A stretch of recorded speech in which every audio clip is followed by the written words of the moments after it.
नमस्कार दोस्तों, स्वागत है आपका victorious group of English college में। आज हम लोग डॉक्टर रणजीत सिंह के टीजीटी प्रैक्टिस सेट नंबर 2 को अटेम्प्ट करेंगे। हर एक प्रश्न को बहुत ही डिटेल में डिस्कस किया जाएगा। बहुत सारे एडिशनल फैक्ट्स आप सीखेंगे। तो बिना देरी किए हुए शुरू करते हैं। पहला क्वेश्चन पूछा गया है, थिएटर को इंग्लैंड में रीओपन किया गया था 1660 में।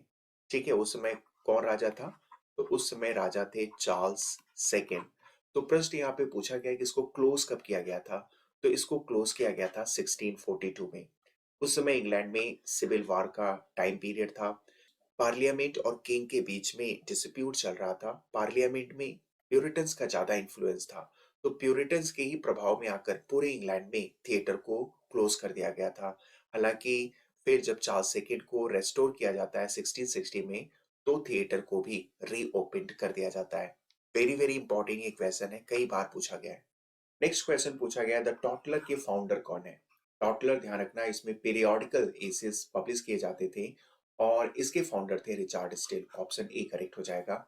और द टॉटलर को ध्यान रखना, इसको फाउंड किया गया था 1709 में और ये 2 साल तक चलता है। और बाद में जोसेफ एडिसन भी द टॉटलर से जुड़ गए थे। और जोसेफ एडिसन के एसेस में एक बहुत ही पॉपुलर कैरेक्टर होता है सर रोजर डी कावर्ले, जो कि बहुत ही पॉपुलर हुआ है। तो ध्यान रखना, द टॉटलर, इसको 1709 में फाउंड करने वाले कौन है? Richard still. द टॉटलर के बाद एक और पीरियोडिकल एसेस को फाउंड किया गया था, उसका नाम था द स्पेक्टेटर। जोसेफ एडिसन और रिचार्ड स्टिल के सहयोग से फाउंड किया गया था और इसको फाउंड किया गया था 1711 में। और इसमें जो भी एसेस पब्लिश होते थे वो लिटरेचर से संबंधित तो होते ही थे, साथ साथ में उस समय जो भी पॉलिटिकल और सोशल इश्यूज होते थे उनको भी डील करते थे। नेक्स्ट क्वेश्चन पूछा गया, डॉक्टर जॉनसन की जो the dictionary of English language होती है, ये कब पब्लिश होती है? तो ये पब्लिश होती है 15 अप्रैल 1755 में। प्रश्न आपसे ये भी पूछा जा सकता है कि पहली जो इंग्लिश लैंग्वेज की डिक्शनरी होती है वो किसके द्वारा लिखी जाती है? तो डॉक्टर जॉनसन के द्वारा लिखी जाती है। डॉक्टर जॉनसन, ध्यान रखना, 18 सेंचुरी से बिलोंग करते हैं। 18 सेंचुरी का जो पहला हाफ होता है वो एज ऑफ पोप के नाम से जाना जाता है और दूसरा जो हाफ है वो डॉक्टर जॉनसन या फिर एज ऑफ सेंसिबिलिटी के नाम से जाना जाता है। तो ये एक इंपॉर्टेंट क्वेश्चन है, इसको आप याद रखिएगा। नेक्स्ट क्वेश्चन में पूछा गया, क्वीन विक्टोरिया सिंहासन पर कब बैठती हैं? वो बैठती हैं 20 जून 1837 में। ऑप्शन बी करेक्ट हो जाएगा।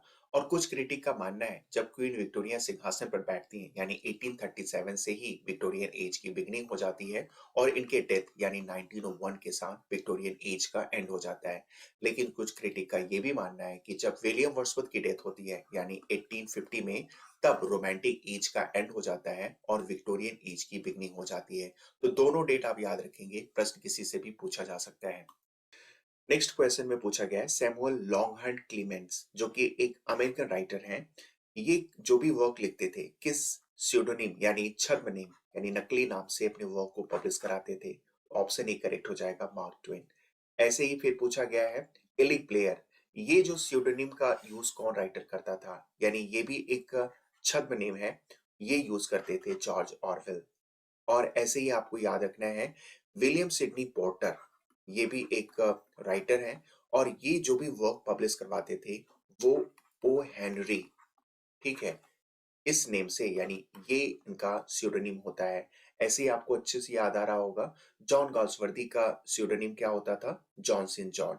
तो ये सारे स्यूडोनिम से भी प्रश्न कई बार पूछ दिए जाते हैं, वो भी आप याद रखिएगा। नेक्स्ट हम लोग फिगर ऑफ स्पीच से रिलेटेड क्वेश्चंस को कवर करेंगे। फिगर ऑफ स्पीच से रिलेटेड ऑलरेडी मैंने बहुत सारे वीडियोस में सारे एग्जांपल्स को बहुत अच्छे से याद कराया है। अगर आपने उन वीडियोस को देखा होगा तो आप फिगर ऑफ स्पीच के एक भी क्वेश्चंस गलत नहीं करेंगे।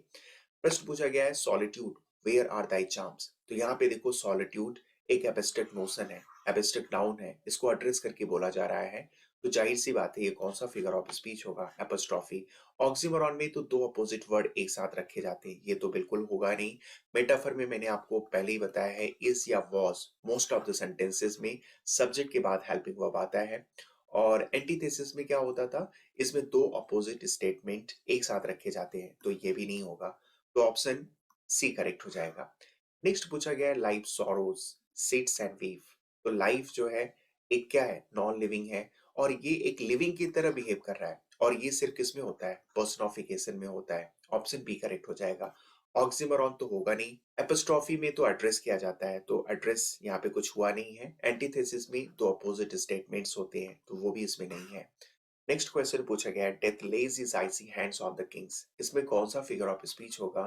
तो ध्यान रखना, यहाँ पे जो डेथ है ये एब्स्ट्रैक्ट नोशन है और ये लिविंग की तरह यूज हुआ है। जब किसी एब्स्ट्रैक्ट नोशन या नॉन लिविंग को लिविंग की तरह यूज किया जाए तो उसमें कौन सा फिगर ऑफ स्पीच होगा? पर्सनिफिकेशन होगा। पीजीटी 2013 में पूछा भी गया है। The murmurous haunt of the flies on summer eve. तो साउंड की बात सिर्फ और सिर्फ किसमें होता है? ओन मोटपिया में। ऑप्शन ए करेक्ट हो जाएगा। इसने कमेंट किया है कि विलियम शेक्सपियर की कॉमेडीज में कोई हीरो नहीं है लेकिन हीरोइंस हैं। तो ये बोलने वाले विक्टोरियन एज के राइटर जॉन रस्किन है। ठीक है, जॉन रस्किन ने बोला है कि विलियम शेक्सपियर की कॉमेडीज में जो लीडिंग रोल में होती है वो कौन होती है? हीरोइंस होती हैं। नेक्स्ट क्वेश्चन में आपको बताना है विलियम शेक्सपियर की कौन से प्ले से ये लाइन ली गई है। There needs no ghost my lord, come from grave to tell in this. ये लाइन लिया गया है हैमलेट से। ऑप्शन सी करेक्ट हो जाएगा। और ये जो लाइन है होरेसियो बोलता है प्रिंस हैमलेट से। और सिचुएशन ये होती है जब प्रिंस हैमलेट को ये पता चलता है उसके फादर के द्वारा, जो कब्र से आकर उसको बताता है कि उसकी हत्या हुई है, ना कि नेचुरल डेथ हुई है, क्लाडियस ने उसकी हत्या की है। तो ये बात जब प्रिंस हैमलेट होरेसियो को बताता है तो रिटर्न में होरेसियो ये लाइन बोलता है कि किसी गोस्ट की जरूरत नहीं है जो कब्र से आकर हमें बताए ये ट्रुथ, हम खुद पता लगाएंगे। और इसी के बाद ये लोग प्लान करते हैं कि प्ले विद इन प्ले को अरेंज करेंगे ताकि वो पता लगाएं कि सचमुच में क्लाडियस उसके फादर किंग हैमलेट की हत्या किया है या फिर नहीं। यहाँ पे ऑप्शन सी करेक्ट हो जाएगा। वैसे मैंने विलियम शेक्सपियर के 4 ग्रेट ट्रेजेडीज के सारे इंपॉर्टेंट फैक्ट्स, लाइंस और कैरेक्टर्स को नटसेल में बहुत अच्छे से डिस्कस किया है। उन वीडियोस को भी आप जरूर देखिएगा। नेक्स्ट क्वेश्चन पूछा गया, the tedious whisker who meddles his way to his tomb. ये जो लाइन है विलियम शेक्सपियर के कौन से प्ले के कौन से कैरेक्टर के लिए फिट बैठती है? तो ध्यान रखना, हैमलेट में एक कैरेक्टर होता है पोलोनियस, ये उसके लिए फिट बैठता है। पोलोनियस एक अच्छा पैरेंट होता है लिएटिस और ओफिलिया के लिए, साथ में वो वाइस्कर भी होता है यानी बुद्धिमान भी होता है, लेकिन ये अपनी बुद्धिमानी का यूज सही से कर नहीं पाता है। पोलोनियस क्लाडियस के लिए काम करता है और ये पता लगाने की कोशिश करता है कि प्रिंस हैमलेट पागल है या फिर नहीं। और इसकी चतुराई की वजह से ही प्रिंस हैमलेट के द्वारा इसकी हत्या हो जाती है। तो ध्यान रखना, tedious whisker who meddles his way to his tomb, ये लाइन किसके लिए बोला गया है? पोलोनियस के लिए बोला गया है। क्लाडियस प्रिंस हैमलेट का अंकल होता है और वहीं रोजेनक्रेंच और गिल्डस्टन ये दोनों विटनबर्ग यूनिवर्सिटी में प्रिंस हैमलेट के क्लासमेट्स थे। नेक्स्ट क्वेश्चन पूछा गया है, others abide our questions, thou are free, we ask and ask, thou smilest and art still। ये लाइन बोल करके विलियम शेक्सपियर को किसने अप्रिशिएट किया है? तो ये है मैथ्यू आर्नोल्ड। मैथ्यू आर्नोल्ड की, ध्यान रखना, शेक्सपियर टाइटल से एक पोएम आती है और इसको इन्होंने लिखा था 1840s में और इसको पब्लिश किया गया था 1849 में। इसी की ये शुरुआत की लाइन होती है जिसमें विलियम शेक्सपियर को मैथ्यू आर्नोल्ड ने अप्रिशिएट किया है। और एक चीज मैं यहाँ पे और ऐड कर देना चाहता हूँ, ऑन शेक्सपियर, ध्यान रखना, ऑन शेक्सपियर टाइटल से जॉन मिल्टन ने विलियम शेक्सपियर के लिए पोएम लिखा है और ऑफ शेक्सपियर टाइटल से, ध्यान रखना, विलियम ब्लेक ने विलियम शेक्सपियर के लिए पोएम लिखा हुआ है। तो तीनों चीजें आप ध्यान रखना, शेक्सपियर टाइटल से मैथ्यू आर्नोल्ड ने लिखा है, ऑन शेक्सपियर जॉन मिल्टन ने लिखा है और ऑफ शेक्सपियर विलियम ब्लेक ने लिखा है। नेक्स्ट क्वेश्चन पूछा गया है, विलियम शेक्सपियर की कौन सी ऐसी ट्रेजेडीज है जिसको ट्रेजेडी ऑफ रिफ्लेक्शन बोला गया है? तो ये होता है हैमलेट। ऑप्शन बी करेक्ट हो जाएगा। पीजीटी 2003 में पूछा गया है। ये एक्चुअली एक ट्रेजिक फ्लॉ होती है, तो ट्रेजिक फ्लॉ से एक क्वेश्चन तो जरूर पूछा जाएगा। हैमलेट, ध्यान रखना, ट्रेजेडी ऑफ रिफ्लेक्शन तो है ही है, साथ में ओवर थिंकिंग, प्रोक्रेस्टिनेशन या इनएक्टिव कुछ भी पूछा जा सकता है। ऐसे ही किंग लियर, ध्यान रखना, ये ट्रेजेडी ऑफ फिलियल, फिलियल मतलब पिता और पुत्री के बीच में जो संबंध होता है, या फिर ट्रेजेडी ऑफ डेलूजन। ठीक है, डेलूजन का मतलब होता है फॉल्स बिलीफ, तो उसकी वजह से किंग लियर में ट्रेजेडी घटित होती है। मैकबेथ ओवर एम्बिशन या ह्यूब्रिस की वजह से इसमें ट्रेजेडी घटित होती है और ओथेलो में जेलसी की वजह से ट्रेजेडी घटित होती है। तो ये है ट्रेजिक फ्लॉस, तो इनसे प्रश्न बनते हैं, ये भी आप याद रखेंगे। नेक्स्ट क्वेश्चन पूछा गया है, ऐसे कौन से राइटर हैं जिन्होंने पीटर बेल को लिखा है? तो ये लिखने वाले हैं विलियम वर्ड्सवर्थ, रोमांटिक एज से बिलोंग करते हैं। विलियम वर्ड्सवर्थ नेचर को बहुत ज्यादा इंपॉर्टेंस देते हैं। ये कहते हैं किसी व्यक्ति के इंटेलेक्चुअल या स्पिरिचुअल ग्रोथ में नेचर बहुत ज्यादा इंपॉर्टेंट रोल प्ले करता है। पीटर बेल को विलियम वर्ड्सवर्थ ने कब लिखा था? इसको लिखा था इन्होंने 1798 में, लेकिन इसको पब्लिश कब किया गया था? 1919 में। और एक चीज मैं यहाँ पे और ऐड कर देना चाहता हूँ, पीटर बेल थर्ड, ठीक है, टाइटल से एक और पोएम लिखी गई है, लेकिन ये पोएम किसने लिखा है? ये लिखा है पीबी शैली ने, ठीक है। पीबी शैली ने इसको कब लिखा था?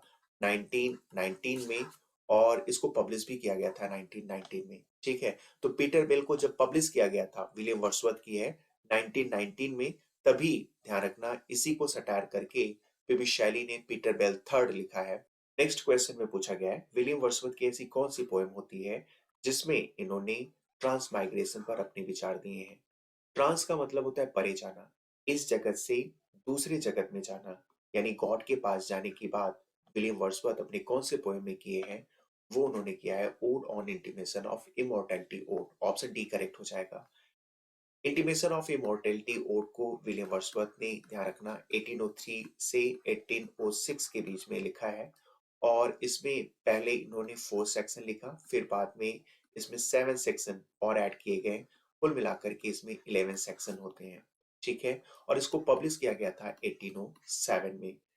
इसके बाद एक्लेसियास्टिकल स्केचेस, ये एक सोनेट सीरीज होती है, ठीक है, और इसको इन्होंने लिखा है 1822 में। इसके अलावा द रिवर टू डॉन, जो कि 1820 में आती है, और इसके पहले इन्होंने मिसलेनियस सोनेट लिखा था 1807 में। विलियम वर्ड्सवर्थ, ध्यान रखना, 523 प्लस सोनेट्स लिखे हैं। वेरी वेरी इंपॉर्टेंट ये पॉइंट है, इसको भी आपको ध्यान में रखना है। ओड टू ड्यूटी, ये इन्होंने 1805 में लिखा है, और इसको 1807 में पब्लिश किया गया है। विलियम वर्ड्सवर्थ ड्यूटी को गॉड का स्टर्न डॉटर बोलते हैं। और प्रिल्यूड, इससे तो बहुत सारे प्रश्न बनते हैं, जिसको अभी हम आगे डिस्कस भी करेंगे। नेक्स्ट क्वेश्चन पूछा गया है, इसमें से कौन सा ट्रेवल पोएम्स है जिसको विलियम वर्ड्सवर्थ ने लिखा है?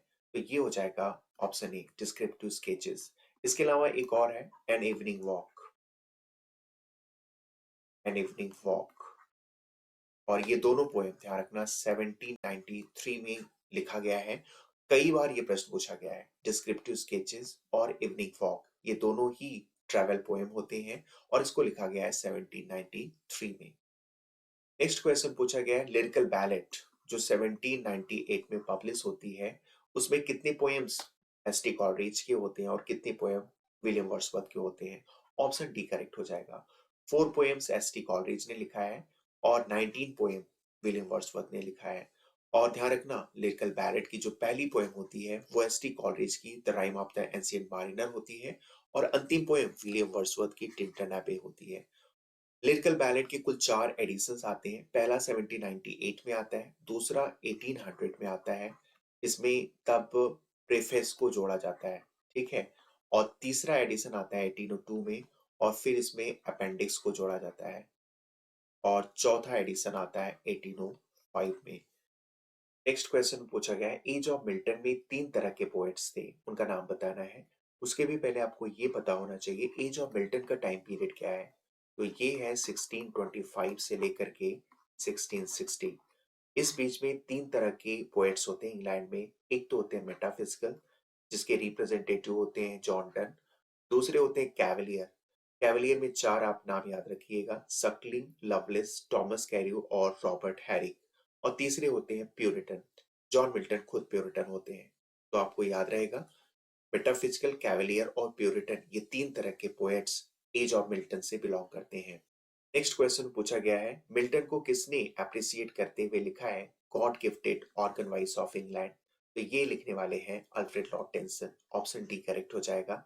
विक्टोरियन एज से बिलोंग करते हैं। Alfred Lord tension Milton title से ही एक पोएम लिखते हैं, और ये ध्यान रखना 16 लाइन की पोएम होती है, जिसमें शुरुआत की लाइन होती है, mighty mouth inventor of harmonies, God gifted organ voice of England. तो ये लाइन लिखते हुए अल्फ्रेड लॉर्ड टेंसन मिल्टन को अप्रिशिएट करते हैं। ऑप्शन डी करेक्ट हो जाएगा। नेक्स्ट क्वेश्चन में पूछा गया है, किसने एलिजाबेथन पीरियड में इंग्लैंड को ये लाइन बोलकर अप्रिशिएट किया है कि इंग्लैंड उस समय एक नोबल और पुशिएंट नेशन था, और उसका ग्रोथ इस तरह से हो रहा था जैसे कि कोई स्ट्रॉन्ग मैन नींद से जागा हो और अपनी इनविजिबल लॉक्स, यानी इनविजिबल जटाओं को हिला रहा हो। तो ये लाइन बोला है जॉन मिल्टन ने। जॉन मिल्टन, ध्यान रखना, बिलेटेड एलिजाबेथन पोएट इनको बोला जाता है और ये स्टेटमेंट एलिजाबेथन पीरियड के लिए इन्होंने बोला है। एलिजाबेथन पीरियड में क्वीन विक्टोरिया का रेन होता है और इस समय सचमुच में इंग्लैंड का हर तरह का डेवलपमेंट होता है, चाहे वो सोशल हो, पॉलिटिकल हो या फिर रिलीजियस हो। तो यहाँ पे करेक्ट ऑप्शन बी हो जाएगा। नेक्स्ट क्वेश्चन में पूछा गया है कि मिल्टन के हाथों में सोनेट जो है एक ट्रम्पेट बन जाता है, यानी एक म्यूजिकल इंस्ट्रूमेंट बन जाता है। तो ये लाइन विलियम वर्ड्सवर्थ ने बोला है। विलियम वर्ड्सवर्थ, ध्यान रखना, लंदन 1802, ठीक है, जिसको टू मिल्टन भी बोला जाता है, पोएम लिखा है और इसमें इन्होंने मिल्टन को बहुत ज्यादा अप्रिशिएट किया है और इस पोएम को 1807 में पब्लिश किया जाता है। ठीक है, तो यहाँ पे जो करेक्ट ऑप्शन होगा ऑप्शन ए हो जाएगा। नेक्स्ट क्वेश्चन में पूछा गया है वेनस एंड एडोनिस, ये पोएम किसके द्वारा लिखा गया है? विलियम शेक्सपियर के द्वारा लिखा गया है। ऑप्शन डी करेक्ट हो जाएगा। वेनस एंड एडोनिस से देखो 4 से 5 तरह के प्रश्न बनते हैं। पहला तो ये पूछा जाता है कि इसको किसने लिखा है? विलियम शेक्सपियर ने लिखा है और इसको लिखा कब गया है? तो ये लिखा गया था 1594 में। 1594 में ध्यान रखना विलियम शेक्सपियर ने वेनस और एडोनिस और साथ साथ रेप ऑफ लुक्रे दोनों पोएम को लिखे हैं और ये डेट मैं डब्ल्यू जे लॉन्ग की बता रहा हूँ, इसलिए आप इसको अच्छे से याद रखिएगा। इसके बाद वेनस एंड एडोनिस, ध्यान रखना ये एक लॉन्ग नरेटिव पोएम है, ये भी प्रश्न पूछा गया है। और वेनस एंड एडोनिस किस लाइन के स्टेंजा फॉर्म में लिखा गया है? तो ये भी पूछा गया है। तो वेनस एंड एडोनिस, ध्यान रखना, 6 लाइंस के स्टेंजा फॉर्म में लिखा गया है। याद कैसे करेंगे? तो बहुत आसानी से मैं आपको याद कराऊंगा। देखो वेनस और एडोनिस, लास्ट में दोनों जगह आपको एस दिख रहा है, तो एस से आपको क्या जोड़ना है? 6 जोड़ना है। तो आप बहुत आसानी से याद कर लेंगे कि वेनस एंड एडोनिस ये 6 लाइन की स्टेंजा फॉर्म में लिखी गई पोएम है। नेक्स्ट क्वेश्चन में पूछा गया है ये जो लाइंस हैं वो कहाँ लिखी गई हैं? Good friend for Jesus sake forbear to dig the dust enclosed here, blessed be the man that spares these stones and cursed be he that moves my bones. तो ये लिखा गया है विलियम शेक्सपियर के टूम पर। ठीक है, इनके कब्र पर ये लाइन लिखा गया है और इन लाइंस में विलियम शेक्सपियर लोगों को जीसस क्राइस्ट का वास्ता देकर यही बोल रहे हैं कि कोई भी उनके कब्र के साथ टैंपर ना करे, छेड़छाड़ ना करे और अगर ऐसा कोई करता है तो एडवांस में वो उसको कर्सिंग दे देते हैं और जो नहीं करेगा उसको वो ब्लेसिंग देते हैं। तो ध्यान रखना ये जो लाइंस हैं विलियम शेक्सपियर की टूम पर लिखी गई है और ये प्रश्न कई बार पूछा भी गया है। नेक्स्ट क्वेश्चन में आपको ये लाइंस बताना है कहाँ से लिया गया है। Fear no more the heat o' the sun, nor the furious winter's rages. Thou thy worldly task hast done, whom art born and taken thy wages. ये लाइन सिंबल लाइन से लिया गया है। ऑप्शन ए करेक्ट हो जाएगा। और इस line में डेथ को रीएश्योरेंस दिया जा रहा है, उसको सुनिश्चित किया जा रहा है कि तुम्हें डरने की कोई बात नहीं है, तुम्हें कोई टच नहीं कर सकता। ना तो सन, ना ही तुम्हें कोल्ड टच कर सकता है, ना ही संसार का कोई टायरेंट अत्याचार तुम्हें टच कर सकता है और ना ही तुम्हें गोस्ट या विचेस टच कर सकती हैं। तो ध्यान रखना ये जो लाइन है सिंबल लाइन से लिया गया है और सिंबल लाइन विलियम शेक्सपियर की one of the dramatic romances है जो विलियम शेक्सपियर ने अपने लास्ट फेज में लिखा है। ड्रामेटिक रोमांसेस की संख्या 4 होती है, आपको मैंने बहुत अच्छे से याद कराया है। पेरिकल, सिम्बेलाइंस, विंटरस्टेल और टेम्पेस्ट। और सिम्बेलाइन ये विलियम शेक्सपियर ने लिखा था 1609 में। ठीक है, और मिडसमर नाइट ड्रीम, ये ध्यान रखना इसके लिए आपको कोड याद होगा, मिस्टर मर्चेंट मेरी मच एट टी जैक। तो मिस्टर से ही बना था मिडसमर नाइट ड्रीम और ये विलियम शेक्सपियर ने लिखा था 1595 में। और विलियम शेक्सपियर के 4 ग्रेट ट्रेजेडीज के लिए कोड आपने याद किया था हुकम 2456। तो उस अकॉर्डिंग किंग लियर की जो डेट हो जाएगी ये हो जाएगी 1605 और हैमलेट की डेट हो जाएगी 1602। तो ये सारे डेट्स मैं डब्ल्यू लॉग से बता रहा हूँ, इसलिए इन सारे डेट्स को आप अच्छे से याद रखें। नेक्स्ट क्वेश्चन पूछा गया Venus and Adonis William Shakespeare किस स्टेंजा फॉर्म में लिखी गई है? तो अभी अभी हम लोगों ने डिस्कस किया है, ये 6 लाइंस की स्टेंजा फॉर्म में लिखी गई है, ये एक लॉन्ग नरेटिव पोएम है। नेक्स्ट क्वेश्चन में पूछा गया है वेनस एंड एडोनिस और रेप ऑफ लुक्रे ये विलियम शेक्सपियर की किस तरह की पोएम है? तो ये दोनों लॉन्ग नरेटिव पोएम है, ऑलरेडी अभी अभी हम लोगों ने डिस्कस किया है और आपको अच्छे से पता है ये दोनों पोएम कब लिखी जाती हैं? 1594 में लिखी जाती हैं। वेनस एंड एडोनिस 6 लाइन के स्टेंजा फॉर्म में लिखी जाती है, वहीं रेप ऑफ लुक्रे ध्यान रखना ये 7 लाइंस के स्टेंजा फॉर्म में लिखी जाती है। याद कैसे करेंगे? तो बहुत आसानी से आपको याद होगा। देखो रेप ऑफ लुक्रे किससे स्टार्ट हो रहा है? आर से। तो आर को आपको एसोसिएट करना है राइम रॉयल, ठीक है? और राइम रॉयल जो स्टेंजा होती है वो 7 लाइन की स्टेंजा होती है। तो इस तरह से आप एसोसिएट कर लेंगे, आप कभी नहीं भूलेंगे। नेक्स्ट क्वेश्चन पूछा गया विलियम वर्ड्सवर्थ की जो प्रिल्यूड है वो किस तरह की पोएम है? तो ये एक ऑटोबायोग्राफिकल पोएम है। ऑप्शन ए करेक्ट हो जाएगा। प्रेल्यूड से बहुत सारे फैक्ट्स बनते हैं जो एग्जाम में पूछे जाते हैं, जैसे कि प्रेल्यूड ये विलियम वर्ड्सवर्थ कब लिखना स्टार्ट किए थे? तो ये इन्होंने लिखना स्टार्ट किया था 1798-99 में, और प्रिल्यूड को विलियम वर्ड्सवर्थ ने कंप्लीट किया था 1805 में, और इसको पब्लिश किया गया था 1850 में। और ये पोएम ब्लैंक वर्स में लिखी गई है, और इसमें कुल कितने सेक्शन हैं? 14 सेक्शंस हैं।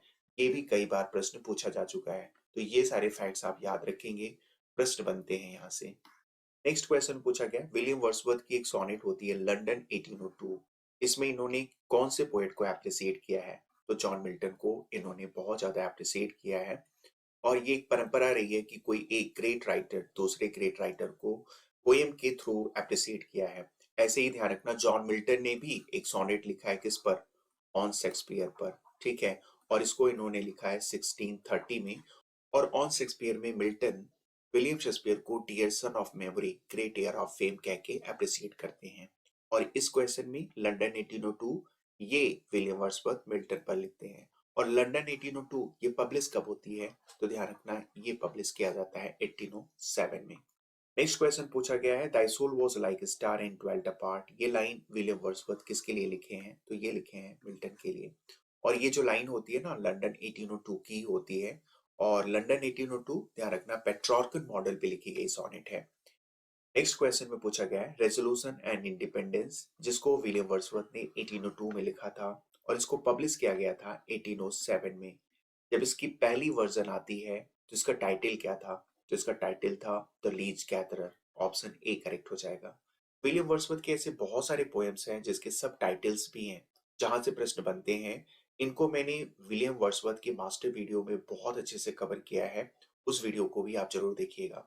नेक्स्ट क्वेश्चन में पूछा गया है Milton was on the devil's party without knowing it. ये स्टेटमेंट किसने बोला है? कई बार प्रश्न पूछा गया है। ये बोला है विलियम ब्लेक ने। विलियम ब्लेक की एक पोएम होता है the marriage of the heaven and hell. ये जो पोएम होती है विलियम ब्लेक ने लिखा था 1790 और 93 के बीच में। इसी पोएम में ये स्टेटमेंट इन्होंने बोला है। और इतना ही नहीं, विलियम ब्लेक ने बोला है सैटर्न मिल्टन के लिए एक मसीहा भी था। नेक्स्ट क्वेश्चन पूछा गया है किसने जॉन मिल्टन को लंदन 1802 में ये लाइन बोल करके अप्रिशिएट किया है कि thy soul was like a star dwelt apart, thou hadst voice whose sound was like a sea। तो ये बोला है विलियम वर्ड्सवर्थ ने। ये विलियम वर्ड्सवर्थ की एक सोनेट होती है जो कि पेट्रॉर्कन मॉडल पे लिखी जाती है। नेक्स्ट क्वेश्चन पूछा गया है ऐसी कौन सी पोएम है जिसमें विलियम वर्ड्सवर्थ ने जॉन मिल्टन को ये लाइन बोल करके यूलोजाइज्ड किया है, यानी अप्रिशिएट किया है कि Milton thou shouldst be living at this hour, England had need of the she is a fen. तो ये पोएम होती है लंदन 1802।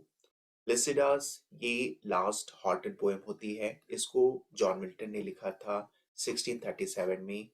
और पैराडाइज लॉस्ट ये तो ऑलरेडी हम लोगों ने डिस्कस किया है, और ये पब्लिश किया गया था पहली बार ध्यान रखना 1667 में 10 बुक्स में, और 1674 में ये कुल 12 बुक्स में आती है। और पैराडाइज रेगेंट और इसके साथ सैमसन एग्निस्ट, इन दोनों पोएम को जॉन मिल्टन ने लिखा था 1671 में।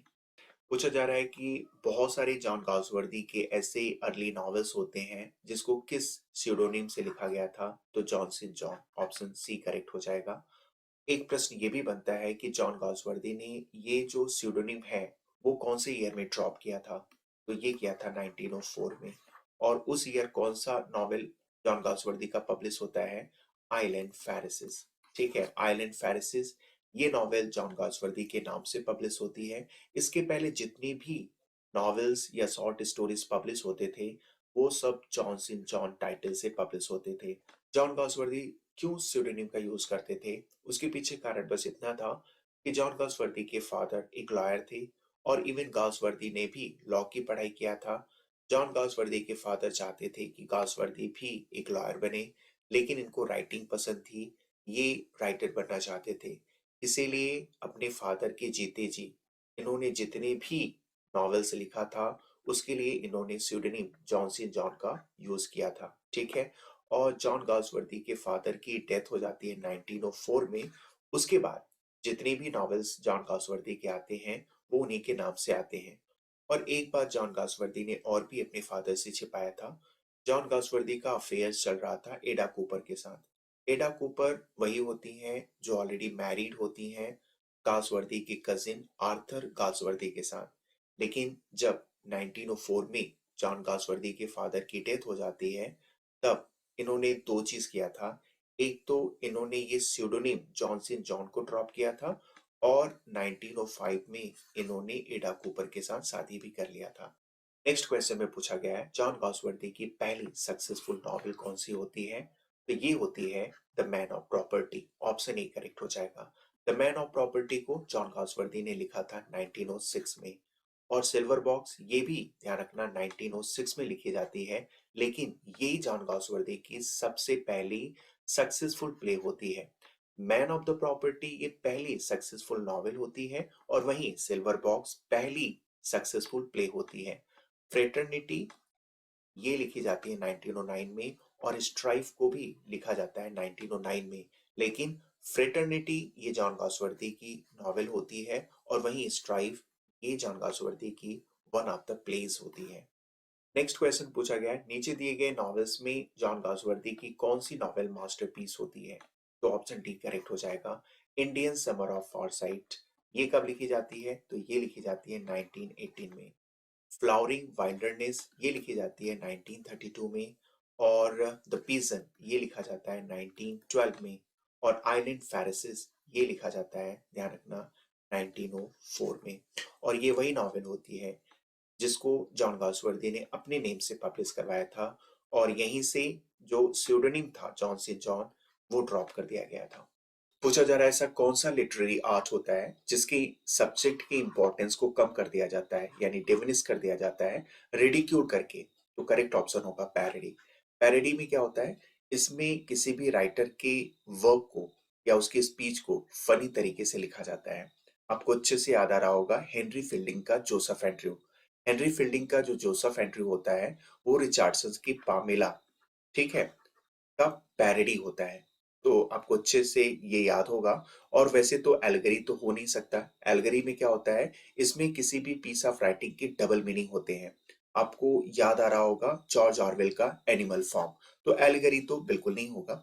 मेलोड्रामा क्या होता है, मेलोड्रामा कोई शॉर्ट स्टोरी या कोई ऐसी ड्रामा होता है जिसमें किसी भी कैरेक्टर्स के इमोशंस को एक्जेजरेट करके दिखाया जाता है। इसमें बहुत सारे एक्साइटमेंट और बहुत सारे सैड मोमेंट्स को दिखाए जाते हैं। तो मेलोड्रामा भी नहीं होगा। सटायर का मतलब होता है व्यंग। इसमें क्या होता है, पोएट कोई भी ऐसी समाज की चीज, कोई वो सिस्टम कल्चर या व्यक्ति हो सकता है जिसको वो पसंद नहीं करता है, उसमें चेंज लाना चाहता है, तो उस पर वो व्यंग करेगा, उपहास करेगा। सटायर में ध्यान रखना ह्यूमर का यूज किया जाता है, ठीक है। जॉन ड्राइटन का मैकफ्लैगनो इसका बेस्ट एग्जांपल है। उसमें जॉन ड्राइटन थॉमस सैटवेल को मॉक करके ये पोएम लिखा है। तो सटायर भी ये नहीं होगा। तो किसी भी लिटरेरी आर्ट के सब्जेक्ट के इंपॉर्टेंस को कम किसमें किया जाता है, पैरोडी में किया जाता है। ऑप्शन यहाँ पे सी करेक्ट हो जाएगा। नेक्स्ट क्वेश्चन पूछा गया है ड्रामा में कर्टेन रेजर का मतलब बताइए। तो कर्टेन रेजर का मतलब होता है कोई शॉर्ट प्ले जिसको मेन प्ले के पहले दिखाई जाती है। कर्टेन रेजर ध्यान रखना शॉर्ट प्ले भी हो सकता है और कोई स्पीच भी हो सकता है जिसको मेन प्ले के पहले ऑडियंस को दिखाई जाती है। और इसका पर्पस यही होता है कि ऑडियंस को मेंटली रूप से प्रिपेयर करना होता है, किसके लिए, मेन प्ले के लिए। तो वेरी वेरी इंपॉर्टेंट ये टर्म है, पीसीटी 2002 में पूछा भी गया है, याद रखिएगा। नेक्स्ट क्वेश्चन पूछा गया है एवागार्ड का मतलब बताइए। तो एवागार्ड ये एक प्रश्न बन सकता है, ये एक फ्रेंच वर्ड है, ठीक है। और इसका मतलब क्या होता है, new writing that is innovative. Option D हो जाएगा। कई बार पूछा गया है, पीजीटी 2004 में भी पूछा गया है और पीजीटी 2010 में भी पूछा गया है। नेक्स्ट क्वेश्चन पूछा गया है स्ट्रीम ऑफ कॉन्शियसनेस टेक्निक ये है क्या। तो ध्यान रखना ये एक ऐसी टेक्निक है जो किसी भी व्यक्ति के इनर थॉट्स और फीलिंग को एक्सप्रेस करती है। ऑप्शन ए करेक्ट हो जाएगा। साइंस का ऐसा मानना है कि एक व्यक्ति के मन में 1 मिनट के अंदर लगभग 25 से 30 थॉट्स चलते हैं। जब कोई भी राइटर इन्हीं थॉट्स को बेस बना करके कोई नॉवेल लिखता है, तो फिर उस नॉवेल को स्ट्रीम ऑफ कॉन्शियसनेस टेक्निक पर लिखी गई नॉवेल कहते हैं। इसका बेस्ट एग्जांपल वर्जीनिया वुल्फ का मिसेस डैलवे है। इसमें क्या होता है, इसमें एक कैरेक्टर होती है क्लैरिसा। एक दिन के अंदर उनके मन में कितने प्रकार के और कैसे-कैसे थॉट्स आते हैं, उसी को बेस बनाकर ये नॉवेल लिखी गई है। तो यहाँ पे करेक्ट ऑप्शन ए हो जाएगा। फिर पूछा गया है वर्स लिब्रे का दूसरा नाम बताइए। तो वर्स लिब्रे याद रखिएगा, ये फ्रेंच वर्ड है। इसका मतलब होता है फ्री वर्स या ओपन वर्स। और फ्री वर्स की जो लाइंस होती है वो छोटी बड़ी हो सकती है, लेकिन ब्लैंक वर्स की जो लाइन होती है वो फिक्स्ड होती है। हर एक लाइन क्या होगा, आयम्बिक पेंटामीटर में होगा। ये आप याद रखिएगा। नेक्स्ट क्वेश्चन पूछा गया है, निकोलस उडॉस का फर्स्ट जो प्योर कॉमेडी होती है रॉल्फ रॉयस्टर ड्वाइस्टर, ये कब लिखी जाती है? तो ये लिखी जाती है 1552 में। ऑप्शन ए करेक्ट हो जाएगा। याद रखिएगा, निकोलस उडाल का रॉल्फ रॉयस्टर ड्वाइस्टर ये पहली कॉमेडी होती है इंग्लैंड की। और इसी के 10 साल के बाद पहली इंग्लैंड की ट्रेजेडी भी लिखी जाती है, जिसका नाम रहता है गॉरबॉटक। ठीक है, और इसका सब टाइटल भी आप याद रखिएगा, फॉरेक्स एंड पॉरेक्स। और ये कब लिखी जाती है? 1561 में। कहीं कहीं आपको 1562 भी मिलेगा। तो पहली इंग्लिश कॉमेडी कौन सी होती है? रॉल्फ रॉयस्टर ड्वाइस्टर। और पहली इंग्लिश ट्रेजेडी कौन सी होती है? तो गॉरबॉटक होती है। और ये फुल लेंथ की प्ले होती है 5 एक्ट की। याद रखिएगा, इसको लिखा जाता है 1561 में। नेक्स्ट क्वेश्चन पूछा गया है, ऐसा कौन सा टर्म है जो इंग्लैंड के नेशनल पोएट विलियम शेक्सपियर के लिए यूज होता है? ऑप्शन डी करेक्ट हो जाएगा, बार्ड ऑफ एवॉन। बार्ड का मतलब होता है पोएट, और एवॉन ये विलियम शेक्सपियर की बर्थ प्लेस का नाम है। स्ट्रेट फोर्ड अपॉन एवॉन, ये कहीं न कहीं विलियम शेक्सपियर की बर्थ प्लेस को क्रेडिट देने के लिए उनको इस नाम से भी संबोधित किया जाता है। ऑप्शन डी करेक्ट हो जाएगा। नेक्स्ट क्वेश्चन में पूछा गया है, शेक्सपियरियन ट्रेजेडी टाइटल से बुक किसने लिखा है? तो एसी ब्रैडले ने लिखा है। ऑप्शन ए करेक्ट हो जाएगा। और इस बुक को लिखा गया है 1904 में। एसी ब्रैडले, ध्यान रखिएगा, विलियम शेक्सपियर के ट्रेजेडीज का बहुत ही डीप एनालिसिस करते हैं। और इसमें इन्होंने ये बताया है कि किस तरह से प्रोटैगनिस्ट का डाउनफॉल होता है, उनमें कौन कौन सी ट्रेजिक फ्लॉज होती है, इन सब पर इन्होंने बहुत अच्छे से एक्सप्लोर किया है। तो याद रखिएगा, एसी ब्रैडले की ये बुक है, कई बार प्रश्न पूछा जा चुका है। नेक्स्ट क्वेश्चन में पूछा गया है, साइलॉक कैरेक्टर विलियम शेक्सपियर के कौन से प्ले में आता है? तो ये आता है merchant of Venice. Option B correct हो जाएगा। मर्चेंट ऑफ वेनिस ये लिखा गया है 1596 में। और ट्वेल्थ नाइट कब लिखा जाता है? तो इसके लिए कोड आपको याद आ रहा होगा, मिस्टर मर्चेंट मेरी मच एट। तो एट से आपको याद आ रहा होगा ए से एज यू लाइक इट, ये लिखा जाता है 1599 में। और ट्वेल्थ नाइट लिखा जाता है 1600 में। और कॉमेडी ऑफ एरर्स ये आपको अच्छे से याद आ रहा होगा, ये लिखा गया था 1591 और 92 के बीच में। विलियम शेक्सपियर के 37 प्लेस को कैटेगरी वाइज सारे डेट मैंने आपको याद कराए हैं, सिर्फ आप एक बार देख लेंगे, सारे डेट आपको आसानी से याद हो जाएंगे। नेक्स्ट क्वेश्चन में पूछा गया, विलियम शेक्सपियर की वुमेन कैरेक्टर्स में फोर्थ विच किसको बोला गया है? तो फोर्थ विच बोला गया है लेडी मैकबेथ को। ऑप्शन सी करेक्ट हो जाएगा। गर्ट्यूड ये जो कैरेक्टर आती है हैमलेट में, प्रिंस हैमलेट की मदर होती है। डेस्डेमोना ये ओथेलो की वाइफ होती है, जिनका मर्सीलेसली मर्डर कर दिया जाता है।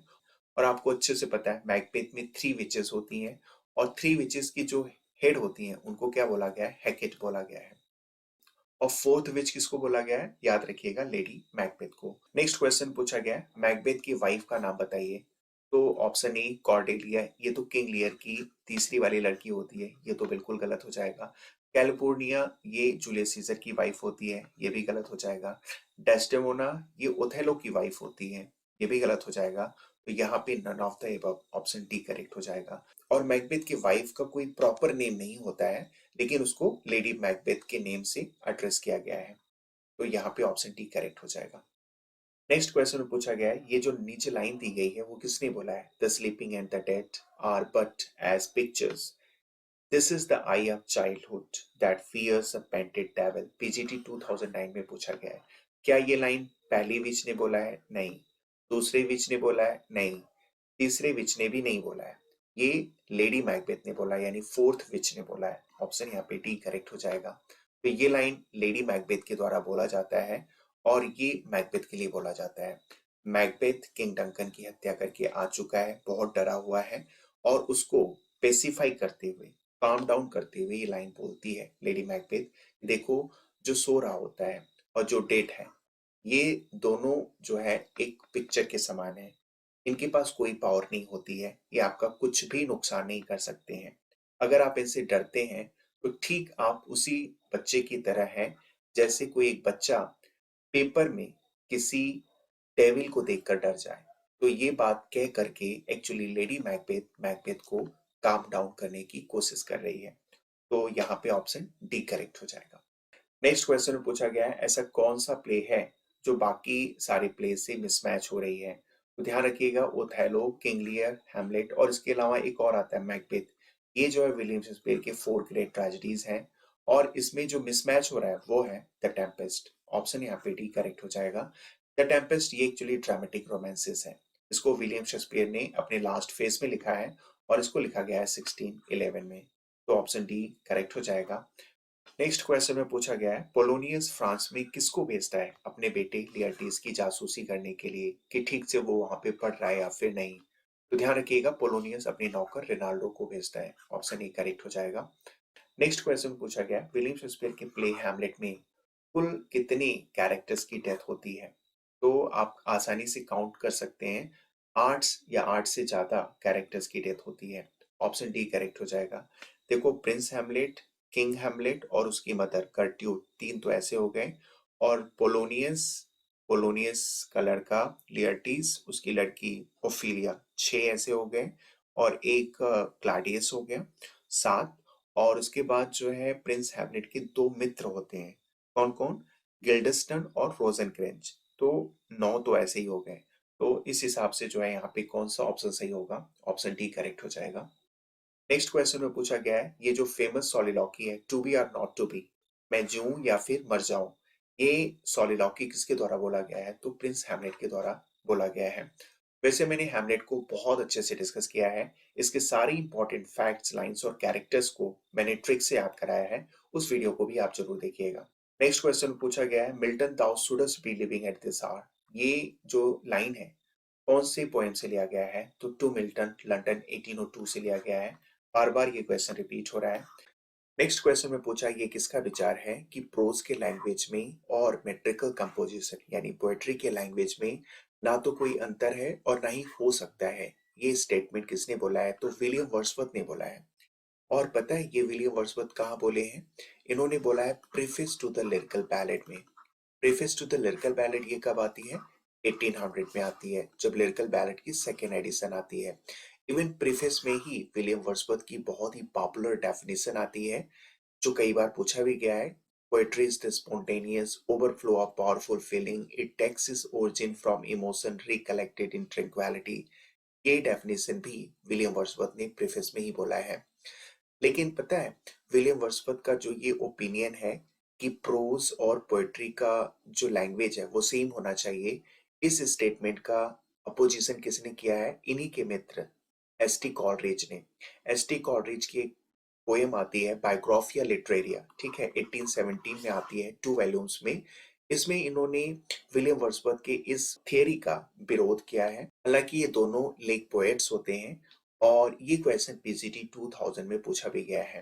नेक्स्ट क्वेश्चन में पूछा गया है टिंटरनबे, ये विलियम वर्ड्सवर्थ की लिरिकल बैलेड की लास्ट पोएम होती है और इसका जो टाइटल है वो थोड़ा लंबा है।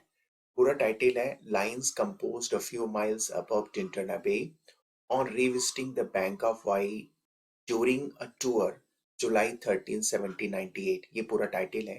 प्रश्न यहाँ पे ये पूछा जा रहा है कि विलियम वर्ड्सवर्थ ये जो टिंटरनबे हिल स्टेशन है यहाँ पे ये रिविजिट करते हैं, ठीक है। तो प्रश्न ये पूछा गया है कि पहली बार वहां पे वो कब गए थे? तो पहली बार वो गए थे 1793 में। ऑप्शन यहाँ पे ए करेक्ट हो जाएगा। और ये कैसे आप याद करेंगे? तो देखो, टिंटरनबे की जो पहली लाइन है वो है 5 years has passed, 5 summer with the length। तो यहाँ पे देखो 5 years पास्ट हो चुका है, यानी जरूर वो 1793 में आए होंगे, तभी तो 5 साल के बाद यानी 1798 में इस पोएम को इन्होंने लिखा था। नेक्स्ट क्वेश्चन में पूछा गया है, विलियम वर्ड्सवर्थ को मॉरल यूनक किसने बोला है? तो पीवी शैली ने बोला है। पीवी शैली, ध्यान रखिएगा, इनकी एक पोएम होती है डिफेंस ऑफ पोएट्री, इसमें विलियम वर्ड्सवर्थ को मॉरल यूनक इन्होंने बोला था। और उसके पीछे कारण ये होता है कि विलियम वर्ड्सवर्थ वो जो अपना रिवॉल्यूशनरी आइडियल्स था, उसको छोड़ देते हैं। तो उसी को क्रिटिसाइज़ करने के लिए PB Shelley a defence of poetry में विलियम वर्ड्सवर्थ को मॉरल यूनक बोलते हैं। फिर पूछा गया है for books are not absolutely dead things but do contain a potency of life in them to be as active as that soul was whose progeny they are. ये line कहाँ से लिया गया है, प्रश्न पूछा गया है। तो ये लाइन लिया गया है, पता है कहाँ से? एरियोपजिटिका से। ये ध्यान रखना जॉन मिल्टन का एक प्रोज वर्क है और इसको लिखा जाता है 1644 में। कई बार ये प्रश्न पूछा जा चुका है और इस लाइन में ये बोला गया है कि जो बुक्स होती हैं वो डेड नहीं होती हैं, उनमें भी लाइफ होती है। ये किसी को एजुकेट कर सकती हैं, इंस्पायर कर सकती हैं, इवन रीडर की फीलिंग्स को भी चेंज कर सकती हैं। तो यहाँ पे ध्यान रखिएगा, बुक्स को एप्रिसिएट करते हुए जॉन मिल्टन एरियोपजिटिका में ये लाइन लिखते हैं। लिसिडास ये लास्ट जॉन मिल्टन की हार्ट एंड पोएम होती है। इसको लिखा गया है 1637 में, ठीक है? और ये स्पेंसरियन स्टेंजा में लिखा गया है और ये जॉन मिल्टन की एक पास्टोरल पोएम होती है। पैराडाइज लास्ट आपको अच्छे से पता है, ये लिखा जाता है 1665 पे कंप्लीट हो जाता है और पहली बार इसको पब्लिश किया गया था 1667 में। उस समय इसमें 10 बुक्स होते हैं और इसका जो लास्ट पब्लिकेशन होता है 1674 में और इसमें फिर 12 बुक्स या कैंटोस हो जाते हैं। और कोमस ये जॉन मिल्टन की वन ऑफ द मास्क है और इसको लिखा गया है 1634 में। तो ये सारे पॉइंट्स भी आप याद रखिएगा। नेक्स्ट क्वेश्चन पूछा गया है, dear son of memory great heir of fame what needst thou such a weak weakness of thy name and so sepultured in such pomp does lie that kings for such a tomb would wish to die। ये line कहाँ से लिया गया है? तो ये John Milton की एक पोएम होती है ऑन शेक्सपियर, वहां से लिया गया है। ठीक है, ऑप्शन यहाँ पे डी करेक्ट हो जाएगा। ऑन शेक्सपियर याद रखिएगा, ये लिखा जाता है 1630 में और ये सिर्फ 16 लाइंस की इनकी पोएम होती है। और इस पोएम में जॉन मिल्टन ने विलियम शेक्सपियर को बहुत ज्यादा एप्रिसिएट किया है। यहाँ पे इस लाइन में बोला गया है विलियम शेक्सपियर को एप्रिसिएट करते हुए कि जो सचमुच में बहुत महान होता है उसको एप्रिसिएट करने की कोई जरूरत नहीं होती है। उसके कर्म, उसके जो अकॉम्प्लिशमेंट है, उसके जो डीड्स हैं, वो खुद उस व्यक्ति के बारे में बोलते हैं। नेक्स्ट क्वेश्चन में पूछा गया है सैमसन एग्निस्ट, ये किस तरह का वर्क है? कई बार प्रश्न पूछा गया है, ध्यान रखिएगा। ये एक वर्स प्ले है, याद रख लीजिए। सैमसन एग्निस्ट एक वर्स प्ले है और ये ग्रीक थीम पर लिखी गई जॉन मिल्टन के द्वारा एक प्ले है और इसको लिखा गया है, याद रखिएगा, 1671 में। और सेम ईयर जॉन मिल्टन ने पैराडाइज रीगेंट को भी लिखा है। नेक्स्ट क्वेश्चन में पूछा गया है जॉन गाउसवर्दी प्रॉब्लम प्लेज लिखते हैं। तो यहाँ पे प्रश्न ये पूछा गया है कि इन चारों ऑप्शंस में जॉन गाउसवर्दी के प्ले की कैरेक्टरिस्टिक्स कौन सा नहीं है? तो याद रखिएगा, जॉन गाउसवर्दी के प्ले में आपको unity of time and place action मिलेगा और ध्यान रखिएगा जॉन गाउसवर्दी का जो प्ले है उसमें एक्ट और सीन का भी डिवीजन है, कैरेक्टर्स और डायलॉग्स भी होते हैं, लेकिन एक चीज नहीं होता है। वो कौन सा नहीं होता है? असाइड और सॉलिलॉकी का यूज जॉन गाउसवर्दी अपनी प्ले में नहीं करते हैं, इसलिए ऑप्शन यहाँ पे ए करेक्ट हो जाएगा। नेक्स्ट क्वेश्चन में पूछा गया है जॉन गाउसवर्दी के जो भी प्लेस लिखते थे उसमें रियल विलेन कौन होता है? तो ध्यान रखना, जो सोशल इविल होता है वही जॉन गाउसवर्दी के प्ले का इविल्स होता है। जॉन गाउसवर्दी के मास्टर वीडियो में मैंने बहुत अच्छे से याद कराया है कि कौन सा प्ले कौन से सोशल इविल को डील करती है, तो उस वीडियो को भी आप जरूर देखिएगा। नेक्स्ट क्वेश्चन पूछा गया है जॉन गाउसवर्दी की जितनी भी प्लेस हैं वो किस तरह के हैं? तो वो सब के सब सोशल ट्रेजेडी हैं। ऑप्शन यहाँ पे बी करेक्ट हो जाएगा। नेक्स्ट क्वेश्चन पूछा गया law is a majestic Edifice sheltering all of us each stone of which rest on another. ये लाइन कहाँ से लिया गया है? तो जॉन गाउसवर्दी के फेमस प्ले जस्टिस से लिया गया है और इस प्ले को लिखा गया था 1910 में। लॉ की तुलना मजेस्टिक एडिफिस यानी शानदार बिल्डिंग से की जा रही है। जैसे शानदार बिल्डिंग में हर एक ईंट का अपना इंपॉर्टेंस होता है, किसी भी एक ईंट को हटा देने पर वो कितना भी शानदार बिल्डिंग हो लेकिन वो बिल्डिंग वीक हो जाती है। ठीक वैसे ही लॉ में बहुत सारे रूल्स और प्रिंसिपल्स होते हैं, हम किसी भी रूल्स और प्रिंसिपल के साथ टेम्पर नहीं कर सकते हैं। ये बात कहाँ बोली गई है जस्टिस में? लॉयल्टीज ये भी जॉन गॉसवर्दी की प्ले होती है और इसको लिखा गया है 1922 में।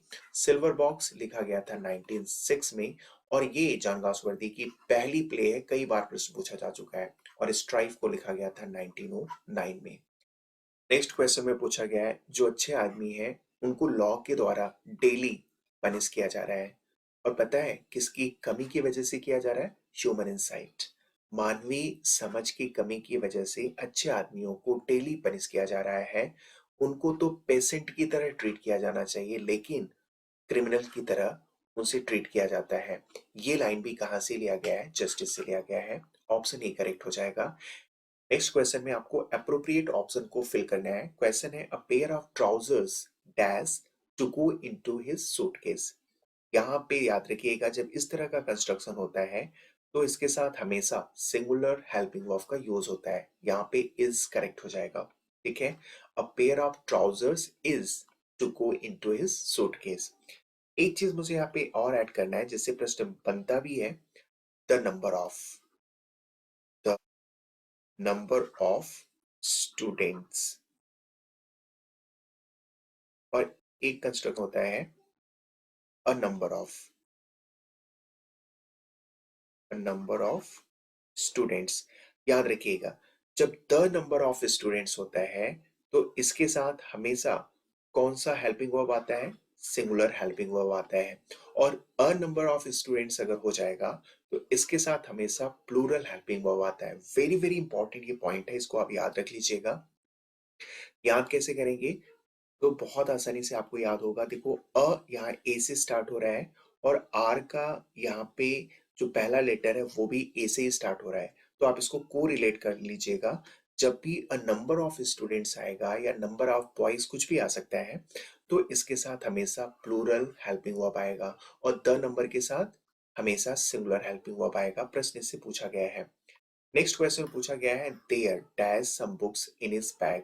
तो देखो जब भी कोई भी सेंटेंस देयर से स्टार्ट होता है उसके बाद जो नाउन आता है वो डिसाइड करता है कौन सा हेल्पिंग वर्ब आएगा। तो यहाँ पे देखो बुक्स है तो जरूर यहाँ पे प्लूरल हेल्पिंग वर्ब आएगा, इसलिए यहाँ पे ऑप्शन सी करेक्ट हो जाएगा।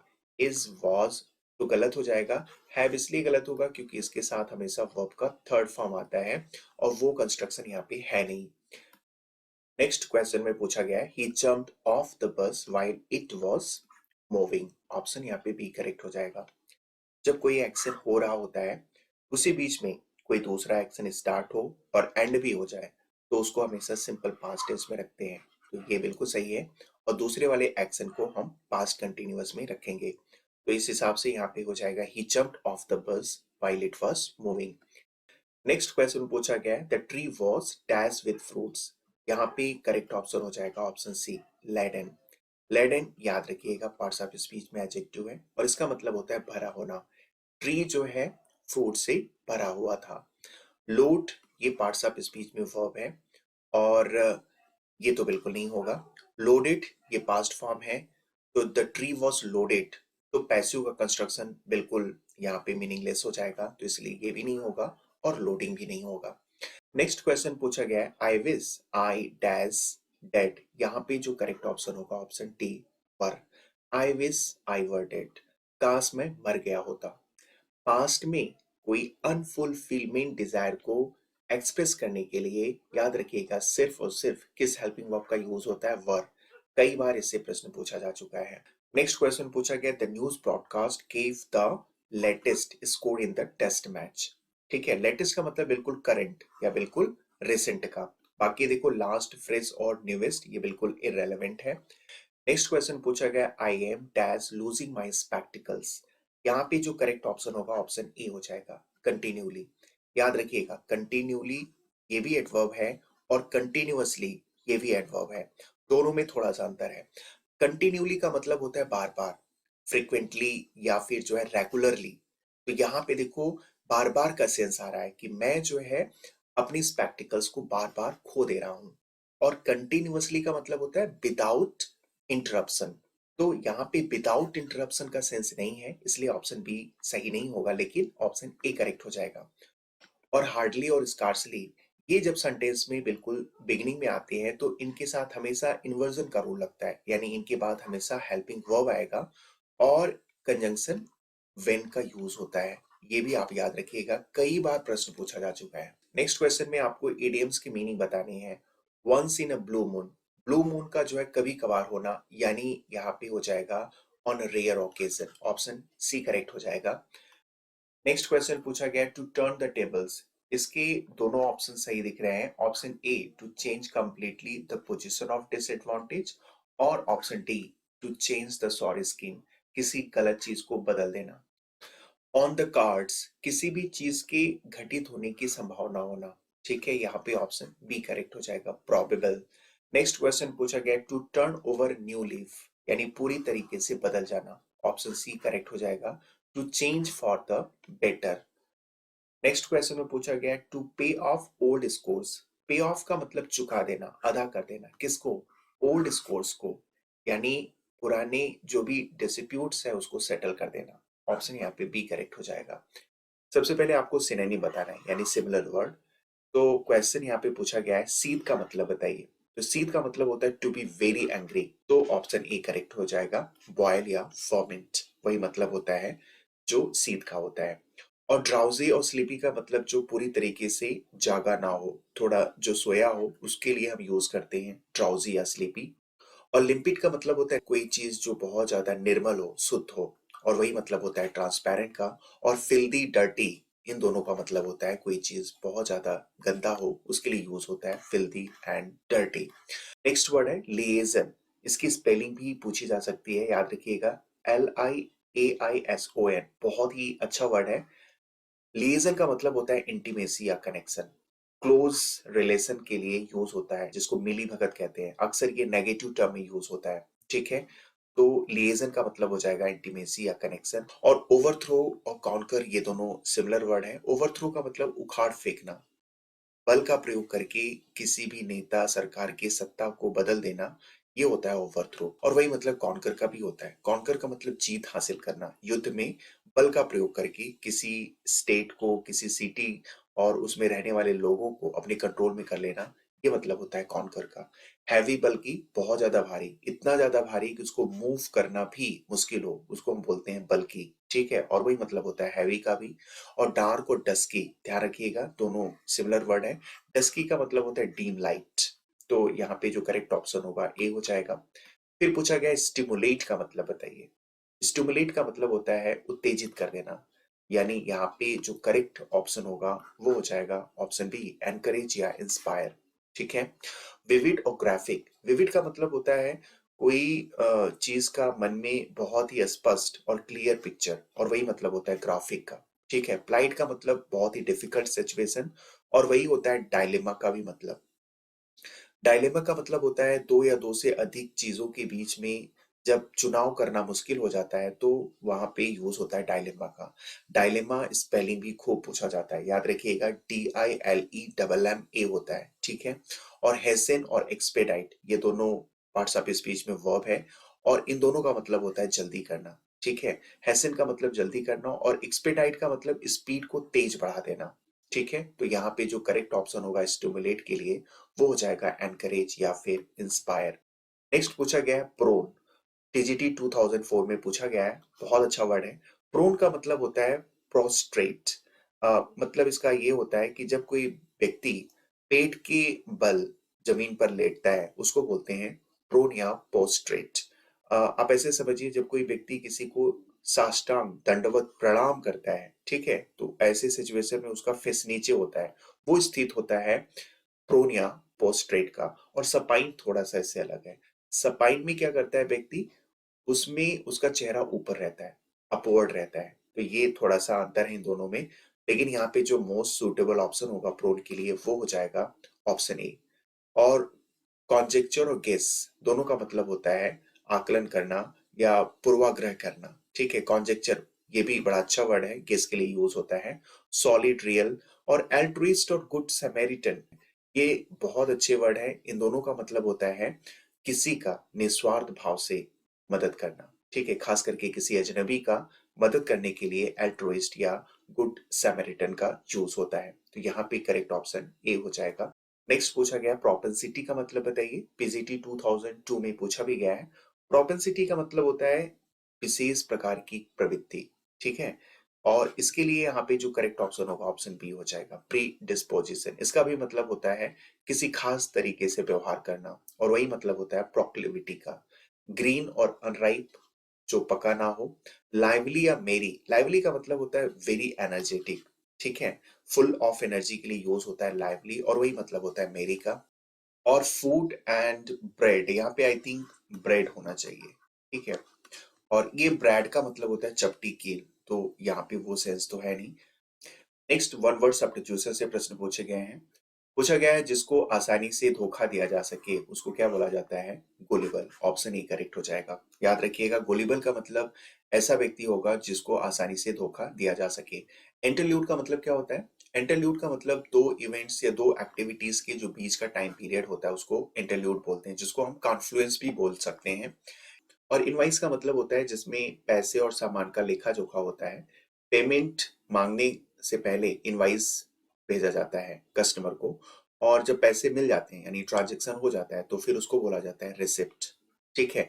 तो इनवाइस पेमेंट के पहले दिया जाता है और रिसिप्ट पेमेंट हो जाने के बाद मिलता है।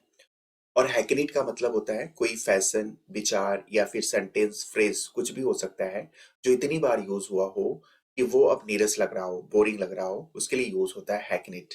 हैकेनेट का मतलब कोई चीज जो बहुत ज्यादा घिसा पिटा हो। तो यहाँ पे जो करेक्ट ऑप्शन होगा ऑप्शन ए। फिर पूछा गया है जिसको करेक्ट ना किया जा सके, ठीक है। One who can not be corrected, तो उसको बोला जाता है इनकॉरेजिबल। बहुत ही इंपॉर्टेंट ये वन वर्ड सब्स्टिट्यूशन है, पूछा भी गया है। पायरोमेनिया, मेनिया का मतलब होता है पागलपन, और पायरो मतलब आग लगाने की। तो जो आग लगाने का जिसमें पागलपन हो उसको बोला जाता है पायरोमेनिया। और इन वल्नरेबल का मतलब क्या होगा? वल्नरेबल का मतलब जिसको आसानी से भेदा जा सके, और इसको इन लगाकर अपोजिट कर दिया गया है, यानी जिसको आसानी से भेदा या नुकसान ना पहुंचाया जा सके उसके लिए यूज होता है इन वल्नरेबल। और एपिस्टल का मतलब होता है लेटर, ठीक है। तो यहाँ पे जो करेक्ट ऑप्शन होगा ऑप्शन बी हो जाएगा। नेक्स्ट क्वेश्चन पूछा गया है जो दो लैंग्वेजेस को बोल सके तो उसको बोला जाता है बाइलिंगुअल। बाई मतलब दो, और लिंगुअल मतलब जो दो भाषाओं का जानकारी रखता है उसको बोला जाता है बाइलिंगुअल। और दो से अधिक भाषाओं को जो बोल सके उसको बोला जाता है मल्टीलिंगुअल, ठीक है। वर्बोस का मतलब होता है बहुत सारे शब्दों का यूज होना, ठीक है। और मेमेंटो का मतलब होता है स्मृति चिन्ह। जब स्कूल कॉलेज कोई स्टूडेंट छोड़ता है तो उसको क्या मिलता है? मेमेंटो मिलता है। और ऑब्सोलीट का मतलब क्या होता है? कोई ऐसा फ्रेज या वर्ड जो अब प्रचलन से बाहर है, यानी उससे बेहतर कोई वर्ड आ गया है जिसकी वजह से उसको बाहर कर दिया गया है। फॉर एग्जाम्पल जैसे दाव, ठीक है। तो दाव पहले यूज होता था लेकिन अब उसकी जगह पे यू यूज होता है, तो ये दाव वर्ड क्या हो गया है? ऑब्सोलीट हो गया है। नेक्स्ट क्वेश्चन में पूछा गया है ऐसा व्यक्ति जो अपने दोनों हाथों का बराबर अच्छे से इस्तेमाल कर ले उसके लिए यूज होता है एम्बी डेक्स्ट्रस। ऑप्शन यहाँ पे डी करेक्ट हो जाएगा। मिलेनियम 1000 ईयर के टाइम पीरियड को मिलेनियम बोलते हैं। इसेंट्रिक मतलब सन की। और गोमे, इसमें आर और टी दोनों साइलेंट है।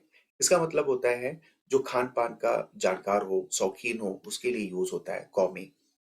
नेक्स्ट पूछा गया है one who champions the cause of women, जो औरतों के इक्वालिटी या उसके राइट की बात करता है उसके लिए यूज होता है फेमिनिस्ट। ऑप्शन ए करेक्ट हो जाएगा, अच्छा वर्ड है। एम्फीबियन का मतलब होता है ऐसा कोई जानवर जो पानी और स्थल दोनों पर चल सके उसके लिए यूज होता है एम्फीबियन, जैसे कि मगरमच्छ। पैरासोल का मतलब होता है कोई छोटी सी अम्ब्रेला जो धूप से प्रोटेक्शन के लिए यूज होता है, खास करके महिलाएं इसका यूज करती हैं। और एकॉम्प्लिस, एकॉम्प्लिस का मतलब होता है कोई ऐसा व्यक्ति जो दूसरे व्यक्ति की सहायता करे खास करके क्राइम करने में, ठीक है। इसके लिए यूज होता है एकॉम्प्लिस। नेक्स्ट क्वेश्चन में स्पेलिंग करेक्शन से प्रश्न पूछा गया है इन चारों ऑप्शंस में कौन सा वर्ड करेक्ट है? ऑप्शन ए करेक्ट है, सफ्रगेट होता है, SUFFRAGE डबल एफ और डबल टी होता है। SUFFRAGE सफ्रगेट का मतलब होता है कोई एक ऐसी महिला जो औरतों की वोटिंग करने के लिए प्रचार प्रसार करे, ठीक है। खास करके 20th सेंचुरी में ब्रिटिश महिलाओं का एक ग्रुप होता है जो औरतों की वोटिंग के लिए सामने आती हैं, तो वहां से ये वर्ड आया है सफ्रगेट। नेक्स्ट वर्ड है सप्लीमेंट्री। यहाँ पे जो करेक्ट ऑप्शन होगा, पीजीटी 4 में पूछा भी गया है, ऑप्शन बी हो जाएगा सप्लीमेंट्री। SUPPLEMENTARY होता है सप्लीमेंट्री में, ठीक है। सप्लीमेंट्री में कोई ऐसी चीज होती है जो किसी दूसरे चीज में ऐड करके उसको कंप्लीट बना देती है, ठीक है, उसको हम बोलते हैं सप्लीमेंट्री। उसके बाद है सरफीट। ऑप्शन यहाँ पे सी करेक्ट हो जाएगा, SURFEIT। सरफीट का मतलब होता है excess, too much of something, ठीक है, किसी चीज की अधिकता के लिए यूज होता है सरफीट, SURFEIT। नेक्स्ट क्वेश्चन में जो करेक्ट ऑप्शन होगा वो होगा ऑप्शन डी सपिरेट। सपिरेट का मतलब होता है पित्त का बनना, ठीक है, पस, ठीक है, पस का मतलब होता है पित्त जो पीले रंग का होता है, उसको बनने के लिए जो वर्ड यूज होता है वो होता है सपिरेट, SUPPURATE, याद रखिएगा। और 95 में जो करेक्ट वर्ड है वो है सर्जरी, SURGERY, शल्य चिकित्सा। आसान वर्ड है। नेक्स्ट क्वेश्चन में कुछ फॉरेन एक्सप्रेशन वर्ड हैं, उसका इंग्लिश मीनिंग बताना है, और ये सारी वर्ड लैटिन है। प्रश्न है इंटर एलिया का मतलब बताना है। तो इंटर एलिया का मतलब होता है among other things, option A correct हो जाएगा, ठीक है। बहुत सारी चीजें हैं, उससे हट करके कुछ चीजों का जिक्र किया जाएगा और उसके थ्रू जो है कोई एक निष्कर्ष दिया जाएगा, तो उसके लिए यूज होता है इंटर एलिया। फिर इप्सो facto, by the fact itself, option यहाँ पे बी करेक्ट हो जाएगा, याद रखिएगा। इप्सो फैक्टो का मतलब होता है बाई द फैक्ट इटसेल्फ। देखो जो लैटिन वर्ड है ना, आप उसको ध्यान से पढ़ेंगे और इंग्लिश वर्ड से कोरिलेट करेंगे तो आपको कुछ ना कुछ हिंट मिल जाएगा और आसानी से आप आइडेंटिफाई कर लेंगे, ठीक है। और बाय द फैक्ट इटसेल्फ, इसका मतलब क्या है? इसका मतलब ये है कि जो भी सूचनाएं मिली हैं उसी आधार पर कोई निष्कर्ष निकालना, ठीक है। और फिर पूछा गया है मेन साना इन कार्पो सानो।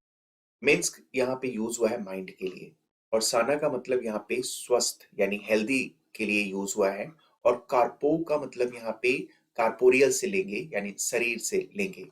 तो अगर मन हेल्थी है तो शरीर भी हेल्थी होगा, यानी अगर कोई व्यक्ति पूरी तरीके से स्वस्थ हो, खुश हो, उसके लिए दोनों का स्वस्थ होना बहुत ज्यादा जरूरी है, चाहे वो मन हो या फिर शरीर। इसलिए यहाँ पे ऑप्शन सी करेक्ट हो जाएगा, healthy mind in a healthy body. Next पूछा गया है लेबर ओमनिया विंसेंट। लेबर यानी वर्क की बात हो रही है, हार्ड वर्क की बात हो रही है। यहाँ पे करेक्ट ऑप्शन बी हो जाएगा, लेबर कॉन्कर्स ऑल। जो हार्ड वर्क करने वाला है, जो सतत रूप से हार्ड वर्क करता है, दुनिया की कोई भी ऐसी चैलेंज नहीं है जो उसको पार ना कर सके और सफलता को ना प्राप्त करे। तो यहाँ पे ऑप्शन बी करेक्ट हो जाएगा। नेक्स्ट है ली रॉय मॉट, व्यू ले रॉय। रॉय मतलब यहाँ पे राजा है, और मॉट मतलब मरना, और व्यू मतलब लॉन्ग लीव से यहाँ पे मतलब है। तो यहाँ पे जो करेक्ट ऑप्शन हो जाएगा ऑप्शन ई हो जाएगा, द किंग इज डेड और लॉन्ग लीव द किंग। और इस लाइन का मतलब यही है कि अगर किसी किंग की डेथ हो जाती है तो उसका जगह दूसरे किंग के द्वारा ले लिया जाता है। तो ऑप्शन यहाँ पे ए करेक्ट हो जाएगा। आपको कोई ना कोई यहाँ पे देखो हिंट है, तो उस हिंट का यूज करेंगे और करेक्ट ऑप्शन को आप आसानी से आइडेंटिफाई कर सकते हैं। नेक्स्ट क्वेश्चन में आपको एंटोनिम बताना है, यानी अपोजिट वर्ड बताना है। वर्ड है फ्रूगल। फ्रूगल का मतलब होता है कंजूस, और इसका अपोजिट हो जाएगा लैविश। लैविश का मतलब जो फिजूल में खर्च करे, ठीक है। तो यहाँ पे करेक्ट ऑप्शन ही हो जाएगा। डेविलिस का मतलब क्या हो जाएगा, जो बहुत ज्यादा क्रूएल हो। और हेलिस का मतलब जो बहुत ज्यादा आवफुल, टेरिबल, भयानक हो, उसके लिए यूज होता है हेलिस। और वेनिस का मतलब गायब हो जाना। ये पार्ट्स ऑफ स्पीच में वर्ब है। श्रिल का मतलब क्या होता है, ये किसी साउंड के लिए यूज होता है जो बहुत ज्यादा अनप्लीजेंट हो, बहुत ज्यादा हार्श हो, इसके लिए यूज होता है श्रिल। तो इसका अपोजिट हो जाएगा मफल्ड या फिर सॉफ्ट। ऑप्शन यहाँ पे बी करेक्ट हो जाएगा। मफल्ड का मतलब वही होता है जो सॉफ्ट का होता है, बहुत मधुर, ठीक है। और पीक्ड का मतलब किसी चीज की उच्चतम बिंदु को हम पीक्ड बोलते हैं, ठीक है। फ्यूज्ड का मतलब दो चीजों को मिलाकर जब एक कर दिया जाता है तो उसको हम फ्यूज्ड बोलते हैं, ठीक है। सेलिबेसी का मतलब ब्रह्मचर्य, यानी जिसकी शादी ना हुई हो, और इसके लिए यूज होगा मैट्रिमनी, ठीक है। एडिफिस का मतलब होता है शानदार बिल्डिंग, और हार्मनी का मतलब होता है सामंजस्य। नेक्स्ट वर्ड है कैम्फ्लॉज। कैम्फ्लॉज बहुत अच्छा वर्ड है, इसका स्पेलिंग भी याद रखिएगा, पूछा जा सकता है। CAMOUFLAGE। कैम्फ्लॉज का मतलब होता है हाइड, छिपाना, ठीक है। तो यहाँ पे जो अपोजिट हो जाएगा वो हो जाएगा रिवील, उजागर करना, ठीक है। और कैम्फ्लॉज का यूज ध्यान रखना, कोई छोटे जानवर बड़े जानवर से बचने के लिए यूज करते हैं, जैसे कि गिरगिट। ठीक है, गिरगिट अपना कलर बदल लेता है खास करके अपने को बचाने के लिए। ठीक है, और कंसील का मतलब होता है छिपाना, वही मतलब जो कॉर्नफ्लॉच का होता है। और डील, ध्यान रखना, डील इन होता है और डील विद होता है, दोनों से प्रश्न बनते हैं। डील इन का मतलब होता है कोई बिजनेस व्यवसाय करना, और डील विद का मतलब क्या होता है? डील विद का मतलब होता है किसी प्रॉब्लम को हैंडल करना, उसको टैकल करना। तो ये सारे वर्ड्स भी आप याद रखेंगे। नेक्स्ट क्वेश्चन में पूछा गया है इफेमिनेट। इफेमिनेट याद रखिएगा पार्ट्स ऑफ स्पीच में एडजेक्टिव है, और ये कहीं न कहीं आदमियों के लिए यूज होता है जिसका बिहेवियर औरतों जैसा होता है। ठीक है, और इसका अपोजिट हो जाएगा मैनली। ऑप्शन यहाँ पे डी करेक्ट हो जाएगा। ठीक है, और ये वर्ड मुझे पता नहीं क्यों पसंद नहीं आता है, क्योंकि यहाँ पे कहीं न कहीं ये जो वर्ड है ना, महिलाओं को एज अ वीक कंसीडर करके बनाया गया है, और मैनली यानी आदमियों को एज ए स्ट्रॉन्ग कंसीडर करके बनाया गया है। तो आई डोंट थिंक दैट बहुत सारी महिलाएं पुरुषों से भी ज्यादा स्ट्रॉन्ग होती हैं। नेक्स्ट प्रूवर से क्वेश्चन पूछा गया है। प्रूवर्स के लिए भी आपको प्रूवर्स याद होने चाहिए, इसमें भी क्लू होते हैं, वो आप आइडेंटिफाई कर लेंगे तो बहुत आसानी से करेक्ट ऑप्शंस को चूज कर सकते हैं। पहला यहाँ पे जो करेक्ट होगा वो हो जाएगा option A. Desperate causes need desperate remedies. Option यहाँ पे ए करेक्ट हो जाएगा। याद रखिएगा, desperate causes need desperate remedies. और बाकी सारे ऑप्शंस को बहुत आसानी से आप एलिमिनेट कर सकते हैं। डेस्परेट बिकॉजेस ये तो होगा नहीं, डेस्परेट रेमेडीज ये पहले ला दिया है तो ये भी नहीं होगा, और डेस्परेट हार्ट्स ये तो सवाल ही नहीं उठता है। नेक्स्ट क्वेश्चन में पूछा गया है kill not the goose that lays the golden eggs. Option यहाँ पे बी करेक्ट हो जाएगा। यहाँ पे कीवर्ड यहाँ पे लेज है। ठीक है, बाकी गिव्स, ले, ऑफर्स ये सब बिल्कुल गलत हो जाएंगे। नेक्स्ट है God helps those who help themselves. Option यहाँ पे सी करेक्ट हो जाएगा। गॉड सिंगुलर है इसलिए इसमें हेल्प्स लगा है, दोज प्लूरल है इसलिए यहाँ पे ध्यान रखना हेल्प में एस नहीं लगेगा। तो God helps those who help themselves. Next पूछा गया है fools rush in where angels fear to trade.